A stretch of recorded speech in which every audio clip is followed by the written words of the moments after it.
Mesdames et messieurs, chers frères et sœurs, soyez fortifiés, soyez encouragés dans votre marche avec le Seigneur et notre Sauveur Jésus-Christ de Nazareth. Heureux, content de vous retrouver une fois de plus malgré toutes ces adversités, ces combats que nous traversons, mais notre Seigneur est victorieux pour nous secourir. Alléluia, face à l'adversité. Je voudrais ce matin, euh, je voudrais commencer avec l'enseignement que nous avons. Je voulais continuer avec les enseignements, mais je voudrais m'arrêter un peu pour faire une mise au point, alléluia, concernant une vidéo que j'ai eu à regarder, alléluia, et je voudrais m'adresser, je ne souffrez que je ne dise même pas le nom de la personne parce que je ne veux même pas faire sa publicité, alléluia, c'est quelqu'un que je considère vraiment comme un frère, alléluia, et si tu vois que ce frère commence à prendre, alléluia, un faux chemin, il est de devoir, en tant que frère, de le ramener à la raison, selon la parole, pas selon notre propre connaissance, alléluia, ou bien nos appréhensions, alléluia, voilà. Donc, vous êtes habitué, j'ai l'habitude de le nommer, surnommer le gourou, parce que c'est lui-même qui a employé ce mot, alléluia. Donc, frère, pourquoi lui? Parce que, comme je le dis, je n'ai pas cessé de le dire, c'est quelqu'un qui est venu avec le message du retour à la parole, à la vérité. Alléluia. Et donc, c'est un message que nous, on l'a prêché, alléluia, depuis plus de 20 ans. Et quand je vois des frères prêcher ce message, du coup, je suis content parce que je pensais que j'étais seul dans cet univers à prêcher ce message. Quand je vois des frères qui prêchent ce message, je suis content. Mais à un certain moment, frère, on se rend compte que ces frères-là, ils avaient un dessein macabre, machiavélique, caché. Alléluia, un agenda caché. Et au fil du temps, on se rend compte que leur vrai visage commence à se faire voir. Et frère, et tous ces reproches aujourd'hui que je fais, je m'appuie sur la parole. Je n'ai jamais pris, qu'on appelle, mes propres connaissances humaines pour dénoncer ce qu'ils font. Parce que ce sont eux-mêmes qui ont commencé la dénonciation. Donc, quand je parle, je m'appuie sur la parole de Dieu. Alléluia. Voilà. Pour ne pas que, déjà, on dit qu'on sort des dénominations, de ces cavernes, soi-disant églises, et qu'on vienne encore dire qu'on veut revenir à l'authenticité de la parole, et que là encore, on entend des balivernes, frère, ça m'écoeure. Voilà. Donc, il y a beaucoup de choses qu'il faut rectifier. Et quelle est, quelle est leur motivation? Pourquoi ils font cela? Frère, et je n'ai pas cessé de le dire. Ils se sont mis dans une optique où ils ne peuvent plus faire marche arrière. Alléluia. Des choses qu'ils ont, eux-mêmes, ils ont dénigré. Des choses que eux-mêmes, ils ont, et qu'on appelle, ils ont dénoncé. Aujourd'hui, eux-mêmes, ils font ces mêmes choses. Ils écrivent des livres comme tout le monde. Ils payent des salles comme tout le monde. Alléluia. Ils font tout cela. Vous voyez? Ils emprisonnent des gens encore dans ce système. Alléluia.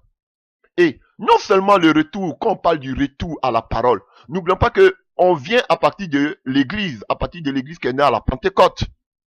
Alléluia. Et ce qui caractérise l'église, c'est le Saint-Esprit. Mais voilà un homme qui dit qu'il revient sur l'authenticité de la parole, qui ne met pas l'accent sur le Saint-Esprit et sur les fruits de l'Esprit. Il va mettre plus l'accent sur les fruits, Quand je parle de fruits, je ne parle pas de qu'on appelle de la manifestation des dons de l'Esprit, mais il va plus parler, alléluia, de ce qui est extérieur. Il parle plus de la religion. Pourquoi? Parce que la plupart de ces adeptes, alléluia, qui se sont pris par ce message, ce sont des personnes qui ne vivent pas une vie de l'esprit, mais qui vivent une vie de religion, alléluia. Donc, du coup, qui se voient en ce message. Et surtout qu'on parle, comme on appelle, du retour, on parle du retour du Seigneur. Donc, les gens se voient ici. Je n'ai pas à faire beaucoup d'efforts. Si je ne dois pas vivre dans l'impudicité, dans l'adultère, je ne dois pas mentir, alléluia. Du coup, on s'acharne si ces Africains qui sont venus à avoir une vie meilleure, parce qu'on sait que la plupart de ces Africains vivent dans la fraude en Europe. Alléluia. Donc, on s'encharne aussi ces gens de personnes. Alléluia. Et du coup, ceux qui sont en Europe se sentent bien par ce message. Et du coup, ce monsieur est sponsorisé. ce monsieur qu'on appelle, ce monsieur est aidé dans cette œuvre qu'il fait par la plupart de ceux qui sont des Européens de souche et de ceux qui ont grandi en Europe. Et comme je le dis, je ne manquerai pas de le dire, ils ont un problème avec la vie de l'esprit. Et comme le monsieur, il a bien visionné, il a bien visé, aujourd'hui, il va contre tout ce qui peut être polémique. Alléluia. Il déstabilise tout. Quand on va parler du parler en langue, il vous dira que le parler en langue, c'est pentecôtiste. Et encore, je suis qu'on appelle, je viens d'écouter qu'on appelle des propos et qu'on appelle aberrants en ce qui concerne le baptême du Saint-Esprit. Chers frères et sœurs, vous voyez? Et là, ce monsieur, j'ai peur parce qu'il commence maintenant à blasphémer. Ça devient totalement un blasphème. Alléluia. Et je ne le manquerai jamais de le dire, comme la Bible nous parle dans le livre de Matthieu 25 des folles, des 5 folles. Alléluia. Alléluia. C'est ce que vous êtes tenté de vivre. C'est cette image dans laquelle vous êtes. C'est cette optique dans laquelle vous vous trouvez aujourd'hui. Je vous dis la vérité. Parce que vous dites que vous avez la parole, mais vous avez une parole morte, comme les 5 vierges. Folles. Vous êtes folles. Vous êtes devenus des, qu'on appelle, les 5 vierges folles. Vous dites que vous avez la parole, mais une parole morte. Parce que vous êtes tous endormis. Et ce qui pourra vous réveiller, non seulement il y a la parole, on doit s'éloigner du péché, on doit parler du salut, c'est vrai, mais négligeons pas la vie de l'esprit. Et comme vous savez que la plupart de ceux qui sont en Europe ont un problème avec la vie de l'esprit, vous, qu'est-ce que vous faites? Vous ne faites que blasphémer à longueur de journée. Oui, je vous dis, vous ne faites que blasphémer. Et je tombe sur une de ces vidéos, alléluia, je vois encore, parmi tant de blasphèmes, un autre encore qui vient d'ajouter à sa liste. Qu'est-ce qu'il dit? On lui pose des questions parce que les gens ont soif. Et comme il ne veut pas blesser la sensibilité des soi-disant, qu'on appelle, de ses partenaires, ou bien de ses ouailles, ou bien de ses adeptes, alléluia, qu'est-ce qu'il dit? Que le baptême dans le Saint-Esprit, alléluia, ce n'était pas qu'on appelle des langues inconnues, que c'était des langues que tout le monde comprenait. Parce qu'il y a une sœur qui parle de Acte 19, où Paul dit, avez-vous reçu le Saint-Esprit lorsque vous avez cru? Ils disent non, on a seulement reçu le baptême de Jean-Baptiste. Donc il disait que le baptême de Jean-Baptiste, c'était un baptême judéen, alléluia, que le baptême, fallait qu'on ait enseigné d'abord la parole. Aucun passage de la Bible nous dit que Paul a enseigné la parole à ces personnes. La seule chose qu'il disait, que vous devez être baptisés au nom du Seigneur Jésus-Christ de Nazareth.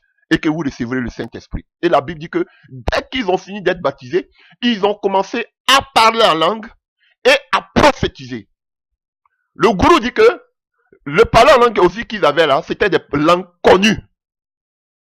Je ne sais pas de quelle version, peut-être c'est de sa Bible là qu'il dit ça. Alléluia. Il va s'appuyer encore sur le fait que, alléluia, que le jour de la Pentecôte, alléluia, le jour de la Pentecôte, alléluia, et les langues, on voyait que les apôtres, la plupart des langues qui parlaient, tout le monde les attendait. Alléluia. Donc, quand on pose que c'est une doctrine purement, et qu'on appelle, purement, qu'on appelle pentecôtiste, quand on parle, on dit aux pentecôtistes, voilà, vous avez vu le jour de la Pentecôte, on dit que ce sont des langues que tout le monde entendait. Qu'est-ce que vous dites par rapport à ça? Les pentecôtistes, maintenant, s'ils grattent la tête. Moi, je vais te prouver le contraire. Je vais vous prouver le contraire. Vous n'allez pas berner le peuple parce que vous pensez que là où vous êtes sur votre pied d'estrade, vous pensez que tout ce que vous dites, ce sont des paroles d'évangile. Vous pouvez berner vos ouailles qui vous écoutent. Non, frère, assez, c'est en est assez. Vous en faites un peu trop. Je ne veux même pas dire votre nom, mais vous en faites un peu trop. Alléluia. Au lieu de pousser ses frères à avoir une vie de prière, je ne sais pas. Je me demande, excusez-moi, vous parlez de la divinité de Jésus, mais souvent quand je vous écoute, je me demande, mais est-ce que vraiment vous êtes envoyé de Dieu? Je vous le dis. Parce que tout ce qui est, vous seulement c'est quoi? La sanctification, la religion. Et les gens aujourd'hui, c'est parce qu'ils ont peur qu'ils sont poussés à se sanctifier. Les gens aujourd'hui, c'est parce qu'ils veulent être enlevés, ils sont poussés à se sanctifier. C'est pas parce qu'ils aiment Dieu de tous les cœurs. C'est parce qu'ils ont peur. Et vous savez cela, voilà pourquoi vous insistez là-dessus. Et vous dites encore, à quoi ça vous sert d'avoir tous vos biens amenés, le Seigneur revient bientôt. Et vous, vous, en dehors de cela, vous vous enrichissez. Vous êtes en train de bâtir comme on appelle votre royaume. Vous prêchez contre les systèmes de ces églises, mais vous-même vous payez 3 salles. Vous trouvez ça normal? Alléluia. Alléluia. Je me demande, aucun pasteur ne peut le faire. Souvent, je me pose la question. Vous n'encouragez pas les frères à jeûner. Pourtant, c'est biblique. Vous n'encouragez pas les gens à prier. Pourtant, c'est biblique. Vous n'encouragez pas les gens à aspirer aux dons spirituels. Pourtant, c'est biblique. Vous n'encouragez pas les gens comment les apprendre comment chasser des démons selon au nom de Jésus-Christ de Nazareth. Vous n'en parlez pas. Tout ce qui concerne le Saint-Esprit, vous n'en parlez pas. Tout ce qui concerne la puissance de Dieu, vous n'en parlez pas. Pourtant, nous sommes descendants de la première église qui est née à partir de la Pentecôte, de l'effusion du Saint-Esprit. Il y a un problème avec vous. Mais quand, voici un problème de l'église de la Odyssée, comme je le dis. Aujourd'hui, on enseigne sur tout. Mais une des œuvres de l'ennemi dans l'église, c'est de ne pas enseigner sur la puissance de Dieu. C'est la seule chose qui le dérange.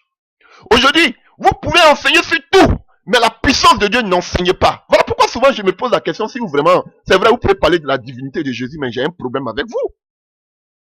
Vous ne poussez pas les gens à chercher à prier, à jeûner, à rechercher les dons spirituels, à avoir la communion avec l'Esprit.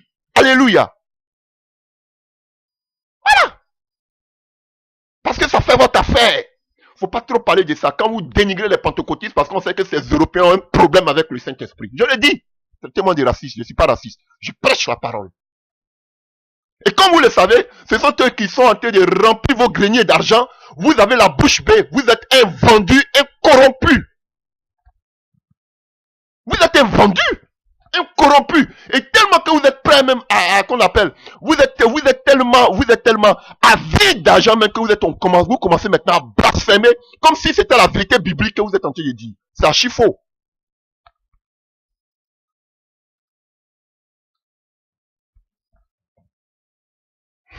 Parce que vous avez des chaînes de télévision, les gens vous écoutent, donc vous pensez que tout ce que vous dites, les gens pensent que ces paroles d'évangile, c'est la vérité. Mais vous dérapez trop. Alléluia. Rapidement, je ne vais même pas m'éterniser dans les passages bibliques. Alléluia. Dieu permettra que je fasse l'enseignement sur le baptême dans le Saint-Esprit. J'encourage tous les frères, tous les chrétiens du monde à parler en langue, à rechercher le baptême dans le Saint-Esprit. Alléluia. Recherchez le baptême dans le Saint-Esprit. Il va vous dire que quand on parle du baptême dans le Saint-Esprit, c'est la vie de sanctification. Lorsqu'on parle du baptême du Saint-Esprit, c'est le salut. Le baptême du Saint-Esprit englobe tout. Mon ami, on sait que ces genres de choses sont importantes pour la vie chrétienne. Mais le baptême du Saint-Esprit, qu'on appelle, c'est une expérience qu'on vit avec le Saint-Esprit. Rien à voir avec tout ce que tu as été cité. C'est le baptême, comme le baptême baptisé dans l'eau. C'est comme ça aussi on est baptisé dans le Saint-Esprit et il y a des signes qu'on voit. Ça n'a rien à faire de pentecôtiste. Rien à voir avec le pentecôtiste. Le pentecôtisme. Pardon. Alléluia. Et il dit que tout ce que on parle de que Jésus était le plus loin, Jésus, parce que il s'appelle le Machia, le Messie, il était loin que nous tous, mais on n'a jamais vu parler Jésus, on n'a jamais vu Jésus-Christ parler en langue. Oh, frère. Toi-même tu dis que Jésus est Dieu, qu'est-ce que Jésus va faire avec les langues? Alléluia. Il va faire quoi avec les langues? Les langues, c'était pas pour nous, c'était pas pour Jésus, c'était pour l'église. Lui, il est l'époux. C'est l'église, l'épouse, la fiancée qui a besoin de ça. C'est pas lui, l'époux qui a besoin de ça. Alléluia. Tu vois, vous voyez, en train de berner les frères et sœurs. Prenons les passages. Alléluia. 1 Corinthiens 13. Je vais te montrer que tu es dans la fausseté, tu commences à blasphémer, il faut te repentir. Tu commences à blasphémer parce que tu veux passer pour une bonne personne devant ces Européens-là. Parce que dis-leur de rechercher la présence de Dieu, d'être baptisé, d'être rempli dans le Saint-Esprit. Alléluia. Voilà. Dis-leur qu'ils doivent parler en langue. Tu commences à blasphémer parce que tout simplement tu veux qu'ils aient confiance en toi et te donnent de l'argent. Corrompu. Qu'est-ce qu'un corrompu, un vendu? 1 Corinthiens 13. En effet, écoutez. En effet, supposons que je parle les langues, c'est une version de la Bible. Supposons que je parle des langues des hommes et même celles des anges. Si je n'ai pas l'amour, je ne suis rien. 1 Corinthiens 13, vous avez ça dans votre Bible. À moins que, je ne sais pas, qu'est-ce que vous avez mis dans votre Bible que vous-même vous avez édité. Alléluia. Quand on parle ici déjà, on voit qu'il y avait la langue des hommes et il y avait la langue, alléluia, des anges. Et selon les commentateurs de la Bible, alléluia, on nous dit ici que, alléluia, la langue qu'il parlait était semblable à celle des langues angéliques. Pourquoi? Parce que c'était des langues que les gens n'arrivaient pas à comprendre. Est-ce que vous comprenez? C'était des langues que les gens n'arrivaient pas à comprendre. On n'a pas dit seulement la langue des anges et des hommes. On n'a pas dit seulement la langue des hommes. On dit la langue des anges et des hommes. Est-ce que vous comprenez qu'on appelle la langue des anges? Alléluia. Peut-être là encore, ce sera encore flou. Les gens vont dire, ah oui, ceci, qu'est-ce que ça veut dire? Voilà. Il y a tellement de passages qui en parlent. Alléluia. Partout où on parle du baptême du Saint-Esprit, on voit le parler en langue. C'est pas pentecôtiste. Alléluia. C'est pas pentecôtiste. Allons-y dans le livre de Actes des Apôtres 14 et 1 Corinthiens 14. Je ne vais même pas parler de tous les passages qui parlent des gens qui parlent en langue dans l'Acte des Apôtres. Non, je vais prendre seulement 2 passages parce que il y a tellement d'enseignements à faire, je ne vais pas m'éterniser là-dessus. Alléluia. Prenons Actes des Apôtres et 1 Corinthiens 14. Que nous dit 1 Corinthiens? D'abord, avant de prendre 1 Corinthiens 14, prenons 1 Corinthiens 12. 1 Corinthiens 12. À partir du verset 7. À chacun, l'Esprit se manifeste d'une façon particulière, en vue du bien commun. L'Esprit donne à l'un la parole pleine de sagesse. À un autre, le même Esprit donne une parole chargée de connaissance. L'Esprit donne à un autre d'exercer la foi d'une manière particulière. À un autre, ce seul et même Esprit donne de guérir les malades. À un autre, il est donné de faire des miracles. À un autre reçoit une activité prophétique. Ça, c'est une version de la Bible. Un autre, le discernement de ce qui vient de l'Esprit divin. Ici, alléluia. Attendez, hein. Voilà, continuons. Alléluia. Prophétique. Un autre, le discernement, ce qui vient de l'Esprit divin. Ici, quelqu'un reçoit la faculté de s'exprimer dans les langues inconnues. Dans les langues inconnues. On n'a pas dit que c'était des langues connues, mais dans les langues inconnues. Alléluia. Ça, c'est 1 Corinthiens 12. Alléluia. Et il est donné à un autre d'interpréter ces langues. Alléluia. Mais tout cela est l'œuvre d'un seul et même esprit qui distribue son activité à chacun de manière particulière comme il veut. Donc, si les langues, toutes les langues sont des langues humaines, pourquoi on a besoin des dons d'interprétation dans l'église? Je vous pose la question. Vous pouvez baigner, qu'on appelle ceux qui sont, ceux qui ont les yeux fermés. Et la fille même, elle avait, c'est un mec qui vous posait des questions, vraiment, elle était vraiment, on sent que vraiment elle a le besoin, elle a soif. Mais vous étiez en train de balbutier, vous ne pouvez même pas répondre à cette sœur. Alléluia. Si on n'a pas besoin, si toutes les langues qu'on parle sont connues des hommes. Pourquoi? Parce que quand vous parlez, vous prenez qu'on appelle le jour de la Pentecôte. Tous ceux qui étaient venus adorer à Jérusalem, alléluia, ils pouvaient entendre ce qu'ils disaient les apôtres. On n'avait pas besoin d'interprètes. Mais pourquoi ici, on a besoin d'interprètes? Pourquoi on a besoin du don d'interprétation? Si toutes les langues sont connues. Alléluia. Arrêtez de blasphémer. Arrêtez de blasphémer, chers frères. Vous commencez à blasphémer tellement que vous êtes à vide. Votre vraie nature commence à se faire voir. Voilà. Un avide, un corrompu. Voilà. Vous avez fait asseoir aujourd'hui vos doctrines, vous avez fait asseoir aujourd'hui vos visions, vos projets. Vous ne pouvez plus aujourd'hui vous en défaire. Ha! Vous êtes devenus maintenant les vierges folles. Une parole qui fait dormir tout le monde. C'est à ce stade que vous êtes arrivés. Voilà. Donc le jour de la Pentecôte, tout ce qui était venu adorer, c'était Jésus qui voulait utiliser ses apôtres en ce jour pour toucher ceux qui étaient venus. Parce qu'on dit la langue des hommes et des anges. Donc, quelqu'un, je ne dis même pas en moi. J'avais un frère avec qui j'étais, on y avait des frères avec qui j'étais. J'avais un frère, on y priait, qui n'a jamais mis pied au Sénégal, mais qui parlait le Wolof. Alléluia. Il parlait en langue, son parlant en langue était le Wolof, la langue nationale du Sénégal. Il n'a jamais mis pied au Sénégal. Ça, c'est la langue des hommes. Mais il y a des langues aussi qu'on ne comprend pas. Ne dites pas que toutes les langues sont comprises. C'est archi faux. En ce moment, on n'aura pas besoin d'un don d'interprétation, puisqu'elles sont toutes connues. Tout cet argument pour dire simplement à tous ces frères et sœurs que vous n'avez pas besoin de parler en langue. Ce sont les langues là que tout le monde connaît. Alléluia. Donc si ce sont les langues que tout le monde connaît, c'était au moins poussé parce qu'on nous dit que Paul, après les avoir baptisés en Acte 19, le Saint-Esprit est descendu sur eux. Donc c'est le Saint-Esprit qui l'a poussé à parler comme si je vais, si votre raisonnement, hein, c'est le Saint-Esprit qui l'a poussé à parler. On veut voir aussi le Saint-Esprit pousser ceux avec qui vous priez à parler, même si dans votre raisonnement, parler aussi la langue des hommes, on veut voir pousser par le Saint-Esprit. C'est une aberration. Et si même on se réfère à Acte 2, on a vu que les gens même qui étaient venus adorer là disaient qu'ils sont ivres de vin doux. Alléluia. Parce qu'ils les attendaient glorifier Dieu. On dit qu'ils étaient ivres de vin doux. C'était quelque chose de surnaturel qui était tombé sur les apôtres. Alléluia. Et encore, bien vrai même que c'était des langues humaines qu'ils étaient tentés de parler. Chacun les entendait dans leur langue maternelle. Mais ça n'a pas empêché, ils ne comprenaient pas le sens. Il a fallu qu'encore Pierre, le porte-parole des apôtres, qui se lève pour commencer à leur expliquer ce que cela signifiait. Même si c'était la langue des anges et des hommes.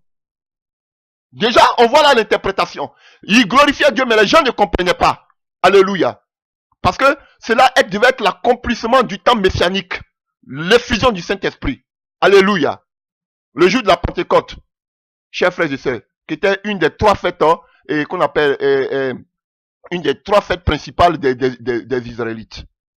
Il a fallu Pierre quand même pour qu'on appelle, pour leur expliquer ce que cela signifiait. S'appuyant sur la parole de Dieu. Donc en quelque sorte, c'était une interprétation que Pierre faisait. Allons-y. 1 Corinthiens 14. À partir du verset 1 que vous connaissez. Qui nous parle mieux de parler en langue. Ainsi, 1 Corinthiens 14. Recherchez avant tout l'amour. Aspirez en outre aux manifestations de l'esprit. Et surtout aux dons de prophétie. Celui qui parle dans une langue inconnue, Paul précise. Celui qui parle d'une langue inconnue, lui il dit que les langues sont connues. Ce sont les langues des hommes. S'adresse à Dieu, non aux hommes. Personne ne comprend les paroles mystérieuses qu'il prononce sous l'inspiration du Saint-Esprit. Ah, la Bible, Paul nous dit que si ce sont des paroles mystérieuses que personne ne comprend, seul Dieu, parce qu'il parle sous la puissance du Saint-Esprit. Toi, tu dis que tout ce qu'on parle là, ce sont des langues humaines, donc ce sont des langues qu'on comprend. Il te dit que ce sont des langues mystérieuses. Confusion. Qu'il annonce sur l'inspiration de l'esprit. Mais celui qui prophétise aide les autres à grandir. J'aime cette version parce qu'elle est simplifiée. Alléluia. Aide les autres à grandir dans la foi. Les encourage et les réconforte. Celui qui parle dans une langue inconnue est seul à en tirer un bienfait pour sa foi. Donc, celui qui parle la langue, lui-même s'en tire un bienfait pour lui-même sa propre foi. Mais celui qui prophétise permet à toute l'assemblée de grandir dans la foi. Je veux bien que vous sachiez tous parler dans les langues inconnues. Paul encourage qu'on parle dans des langues inconnues. Mais je préférais que vous prophétisiez. Celui qui prophétise est plus utile que celui qui s'exprime dans la langue inconnue. Pourquoi? Parce que celui qui parle la langue, il s'édifie lui-même. Alors que la prophétie, c'est pour l'assemblée. Et on nous dit ici que quand la prophétie vient, elle vient pour encourager, pour réconforter. Alléluia. Et ça, c'est là, devant nous.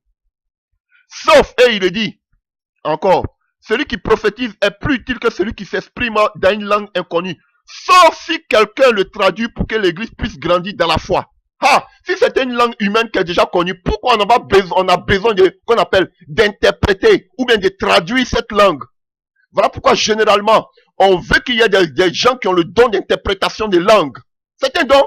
Parce que si il y a des gens qui sont poussés par le Saint-Esprit, qui parlent la langue, mais qui donnent un message à l'église. Et généralement, je prie tous ces frères et sœurs, surtout ces prophétesses, ces prophètes, qui parlent la langue, alléluia, de rechercher le don d'interprétation, de telle sorte que quand ils sont poussés par le Saint-Esprit dans l'assemblée, en train de parler en langue, je remarque ça tous les fois ici avec ma femme. Elle prophétise, pendant qu'elle prophétise, elle parle en langue, avant que le Seigneur lui donne l'interprétation de la langue qu'elle donne. Je vous dis clair. Pour elle-même, la langue qu'elle parle, elle ne comprend pas ce qu'elle dit. Mais après, en même temps, le Saint-Esprit, parce qu'elle a le don d'interprétation, elle donne en même temps l'interprétation de la langue. Qu'est-ce que vous rencontrez? Aberration. Supposez, frère, que je vienne chez vous et que je m'exprime exclusivement dans les langues inconnues, sans vous apporter aucune révélation, aucune connaissance nouvelle, aucune prophétie, aucun enseignement. Quel profit tirez-vous de ma présence? Voilà pourquoi il est important, un don que beaucoup négligent, mais l'interprétation. Là où tout le monde parle la langue, il faut qu'il y ait l'interprétation des langues. C'est vraiment important pour que l'église soit édifiée, fortifiée. Voyez ce qui s'est passé pour des instruments de musique comme la flûte ou la harpe. Comment reconnaîtra-t-on la mélodie jouée par l'un ou l'autre de ces instruments s'ils ne rendent pas de son distinct, que quelque chose qu'on peut comprendre et qui se préparera pour la bataille si le signal que donne la trompette n'est pas parfaitement clair? Il en va de même pour vous. Comment sauront-on ce que vous voulez dire si en utilisant ces langues inconnues, vous ne prononcez que les paroles inintelligibles, vous parlez en l'air? Alléluia. Donc Paul est clair ici. Si vous parlez des langues qu'on ne peut pas comprendre, donc c'est en l'air. Donc Paul pousse les chrétiens à aussi aspirer à le don d'interprétation des langues. Parce que vous pouvez parler en langue c'est beau, mais il faut qu'il y ait l'interprétation. Parce que celui qui parle en langue, il s'édifie lui-même. Et et il y a des prophéties aussi qui sont en langue. Alléluia. Oui, et maintenant il faut l'interprétation pour que l'église, vous voyez, souvent on est dans l'assemblée, on prie, et puis quelqu'un commence à s'élever, il fout l'inspiration du Saint-Esprit qui commence à parler en langue, il prophétise comme ça. Mais s'il n'y a pas l'interprétation des langues, la personne va s'asseoir. Parce que voilà pourquoi il y a des frères qui peuvent avoir le don, des sœurs qui peuvent avoir le don d'interprétation, mais en outre, la personne aussi même qui parle en langue comme ça, doit aussi rechercher le don de l'interprétation. C'est très important pour l'église. Sinon, ce sera en vain. Tu vas t'édifier toi seul, mais l'église ne profite pas. Alléluia. Il existe dans le monde un grand nombre de langues différentes. Et Paul précise qu'il y a des langues différentes. Donc, aucune n'est dépourvue de sens. Mais si j'ignore le sens des mots utilisés par mon interlocuteur, je serai un étranger pour lui. Et lui de même le sera pour moi. Vous donc, puisque vous aspirez si ardemment aux manifestations de l'esprit. L'église de Corinthe, malgré le péché qui vient là, mais ils aspiraient, alléluia, aux manifestations de l'esprit. Recherchez avant tout à posséder en abondance celle qui contribue à faire grandir l'église dans la foi. Alléluia. C'est pourquoi celui qui parle en langue inconnue doit demander à Dieu de lui donner, de traduire ce qu'il dit en langue compréhensible. Ce que je vous disais tout à l'heure. Donc celui qui parle en langue, il doit avoir aussi, si il le fait chez lui à la maison, ça c'est son problème. Mais qu'il fait cela dans l'église, il doit aussi demander au Seigneur de lui donner la capacité d'avoir le don d'interprétation pour que l'église aussi soit édifiée. Car si je prie en langue inconnue, mon esprit est en prière, mais mon intelligence n'intervient pas. Donc ça veut dire que déjà quand tu parles en langue, ce n'est pas ton intelligence. Contrairement à ce que lui dit, ce sont des langues humaines. Non, ce n'est pas l'intelligence. Il dit que ton esprit est en prière. Alléluia. Alléluia. Mais ton intelligence n'intervient pas. Voilà. Donc si ce sont des langues humaines, c'est que notre intervention agit. Notre intelligence agit. Verset 15. On est dans 1 Corinthiens 14, à partir du verset 15. Que ferai-je donc? Je prierai avec mon esprit, mais je prierai aussi avec mon intelligence. Qu'est-ce qu'il dit? Tu peux prier avec ton esprit. Alléluia. Par, qu'on appelle la diversité, qu'on appelle par le parler en langue. Alléluia. Mais tu peux parler aussi avec ton intelligence.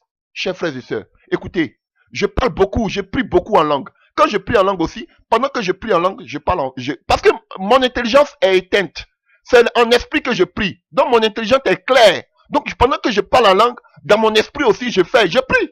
Pour 2 sujets de prière. C'est possible, ça se fait. C'est pas mystérieux. Chers frères et sœurs. Et Paul nous dit aussi, d'autre part aussi, tu peux parler en langue, c'est beau, mais tu peux prier aussi avec ton intelligence. C'est pas seulement prier en langue, mais tu peux prier aussi avec ton intelligence. Alléluia. Avec ta faculté, avec ta langue vernaculaire, ta langue maternelle. Tu peux aussi prier avec ta langue. C'est normal. Alléluia. Que ferai-je donc? Je prierai avec mon esprit, mais je prierai aussi avec mon intelligence. Je chanterai des louanges de Dieu avec mon esprit, mais je chanterai aussi avec mon intelligence. Autrement, si tu remercies le Seigneur uniquement avec ton esprit, comment le douteur non averti, assis dans l'assemblée, pourra-t-il répondre Amen? Vous voyez, Paul se préoccupe plus de l'assemblée. Le don, comme lui me le dit, le don du parler en langue, ça te fortifie toi-même. Mais il se préoccupe plus de l'auditeur, l'auditoire, de celui qui écoute.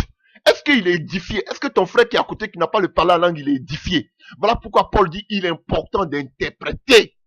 Donc si c'était des langues connues, des hommes, pourquoi on va chercher des interprètes? Alléluia. C'est contradictoire, ce que vous êtes en train de dire. Alléluia.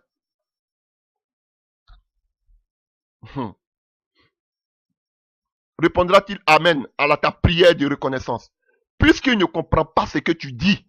Ah, Paul dit qu'il ne comprend pas ce que tu dis. Mais vous dites que ce sont des langues des hommes. Donc si ce sont des langues des hommes, il doit comprendre. Alléluia. Paul dit qu'il ne comprend pas ce que tu dis. Alléluia. Ta prière de reconnaissance a beau être sublime, l'autre ne grandit pas dans sa foi. Il n'est pas édifié. Parce que lui aussi, il veut comprendre ce que le Seigneur dit. Alléluia. Je remercie Dieu de ce que je parle en langue inconnue plus que vous tous. Cependant, lors des réunions de l'église, je préfère dire seulement 5 paroles compréhensibles pour instruire aussi les autres plutôt que 10 000 mots dans une langue inconnue. C'est beau quand vous êtes dans l'assemblée. Frère, quand je suis dans l'assemblée, je ne parle pas trop en langue. Mais quand je suis personnellement, je parle beaucoup en langue. C'est ce que Paul est en train de dire. Alléluia. Dans l'assemblée, à moins que le Saint-Esprit te pousse à parler en langue, est l'interprétation. Paul dit, il pense plus à l'église, aux chrétiens qui sont là. Il dit, c'est beau. Tu peux mieux parler, beaucoup parler 10 000 mots en langue. Mais c'est préférable que tu parles dans une langue que tout le monde peut comprendre pour que tout le monde soit édifié. Voici le conseil que Paul donne. Mes frères, ne soyez pas des enfants dans votre façon de juger les choses pour le mal. Soyez les petits enfants, mais dans le domaine du jugement, montrez-vous des adultes. Je parlerai à ce peuple d'une langue étrangère. Alléluia. Et d'une langue étrangère par les lèvres d'étrangers. Et même alors, ils ne m'écouteront pas, dit le Seigneur. Alléluia. C'est pas ça, vous le verrez en Deutéronome et en Ésaïe, Deutéronome 28, verset 49, Ésaïe, alléluia, 28, verset 11. Alléluia. Verset 22. Ainsi, les paroles en langue inconnue sont un signe du jugement de Dieu. Elles concernent non pas les croyants, mais ceux qui ne croient pas. Les prophéties, elles sont un signe de la faveur de Dieu. Elles s'adressent non pas aux incroyants, mais à ceux qui croient. En effet, imaginez que l'église soit réunie tout entière et que tous parlent en des langues inconnues. Si des personnes non averties ou des incroyants surviennent, et ne diront-ils pas que vous avez perdu la raison, vous êtes des fous? Si, au contraire, tous prophétisent et qu'il entre un visiteur incroyant ou un homme quelconque, ne se sentira-t-il pas convaincu de péché et sa conscience ne sera-t-elle pas touchée? Les secrets de son cœur seront mis à nu. Alors il tombera sur sa face et adorera Dieu et s'écriera. Certainement, Dieu est présent au milieu de vous. Donc, comme je l'ai dit une fois, vous voyez, on voit la différence ici. Le parler en langue te permet d'amener tes reconnaissances, comme Paul a dit, à Dieu. Alléluia. Comme on a vu avec Acte 10, avec Corneille, on les voyait glorifier Dieu. On les attendait adorer Dieu, glorifier Dieu. Tu adores Dieu. Alléluia. Ça c'est un autre aspect parce que je ne vais pas vous pousser à bout. Mais souvent, quand tu parles en langue, tu es en train de prier. Tu es dans des prières de combat, je vous dis. Seulement en langue. Je vous dis, mais je ne vais pas vous envoyer là encore. On va me traiter de tout. Chers frères, je vous dis, souvent tu pries et tu vois que maintenant ta manière de prier commence à changer. Ça devient comme si tu prends de l'autorité. Frère, oui, dans la langue. Mais ici, Paul dit, alléluia, il vous encourage plus à la prophétie parce que la prophétie dévoile les secrets du cœur. Alléluia. Et la personne peut commencer à se repentir, alléluia, à partir de vos prophéties. Alors que le parler en langue, vous ne faites que glorifier le Seigneur, glorifier le Seigneur, glorifier le Seigneur. Alléluia. Donc, alléluia. Voilà. Donc, voici ce que Paul est, pour finir, à partir du verset 26. Lorsque donc, agis, mes frères, lorsque vous vous réunissez, l'un chantera un cantique, l'autre aura une parole d'enseignement. un autre une révélation. Celui-ci s'exprima dans une langue inconnue, celui-là en donnera l'interprétation. Que tout cela serve à faire grandir l'Église dans la foi. Si l'on parle dans des langues inconnues, que deux le fassent en tout ou plus trois, et l'un après l'autre, et qu'il y ait quelqu'un pour traduire, pour interpréter. S'il n'y a pas d'interprète, que celui qui a le don de langue garde le silence dans l'assemblée, qu'il se contente de parler à lui-même et à Dieu. Vous voyez, Paul il est clair. Il dit quand quelqu'un va parler en langue, parler en langue, ne permettez pas tout. Dieu n'est pas un Dieu du désordre. Permettez 2 ou 3 personnes qui parlent la langue. Et qu'il y ait des gens aussi pour interpréter. Si maintenant il n'y a pas de gens pour interpréter, alléluia, que celui qui parle la langue se taise et qui parle à lui-même. Parce que tu n'édifies pas les autres, tu t'édifies toi seul. Donc, comment vous pouvez me dire, s'appuyant seulement sur Acte 2, des apôtres 2, pour dire que oui, toutes les langues qu'on parle, et ce sont des langues connues par des hommes, on a parlé de ça aux pentecôtistes, ils se grattent la tête. Mais c'est vous qui êtes tentés de blasphémer. Paul est clair. Si ce sont des langues qui étaient connues, on n'avait pas besoin d'interprètes. On n'avait pas besoin du don d'interprétation. Frère, ressaisissez-vous. Je vous dis, vous êtes tentés de vous dirigez directement dans le mur. Vous voulez tellement, vous allez nous amadouer, amener des messages pour contrarier ce qu'on a en train de dire, comme si on a en train de faire un combat. Non, on veut amener tous les frères à la vérité, à la lumière. Comme vous me dites, revenez à la vérité. La vérité, c'est pas seulement l'impudicité, c'est pas l'adultère. La vérité, c'est pas seulement qu'on appelle les pasteurs qui sont mauvais, les escrocs. C'est pas ça. C'est aussi la vérité de la puissance de l'Esprit de Dieu. C'est ça, puisque l'église est née à la Pentecôte. Mais là, vous ne voulez pas en toucher, parce que la plupart de vos adeptes, de vos voyants sont des gens qui ont des problèmes avec la vie de l'esprit. Et que quand ce sont eux qui sont en train de remplir vos greniers d'argent, vous ne voulez pas les blesser. Vous faites vous êtes dans la compromission vous-même. Vous êtes confondu et vous êtes un vendu, je le dis, de l'évangile. Voilà. Vous êtes mis, comme je le disais tantôt, dans bien de tourments. Alléluia. Voilà. Donc, il va tous donner toutes sortes de messages. Quand on va donner un message qui est à travers avec l'esprit, il va s'élever, il va donner une autre interprétation pour contrecarrer ce qu'on a en train de dire, pour empêcher que les frères soient édifiés. Alléluia. Parce qu'ils pensent que quand on parle de la puissance de Dieu, on veut blesser la sensibilité des Européens. Moi, je n'ai rien à foutre. Je les aime. Je prêche l'évangile. Mais l'évangile doit être, vous dites, vous le retour à la vérité, ça doit être dans toute son authenticité. On ne prend pas une partie et on ne laisse pas l'autre. Alléluia. Et vous partez contre le baptême dans le Saint-Esprit. Mais vous êtes tenté de blasphémer. Vous blasphémez. Répentez-vous. Gourou. Tu es un vendu, tu es un corrompu. À cause de l'argent, à cause de tes projets, à cause de tout ce que tu as fait à soi aujourd'hui, tu es obligé de vendre l'évangile. Tu es obligé de faire de faire des compromissions dans le message. Parce que la plupart de ceux qui te suivent sont des gens qui sont, qu'on appelle en Europe, nés en Europe, qui sont des Européens de souche. Et comme tu sais qu'ils ont un problème avec tous ces genres de choses, tu n'oses pas en parler. Mais quand c'est en Afrique, tu peux parler du Saint-Esprit. Mais quand c'est en Europe, tu ne parles pas du Saint-Esprit, mais tu es un corrompu.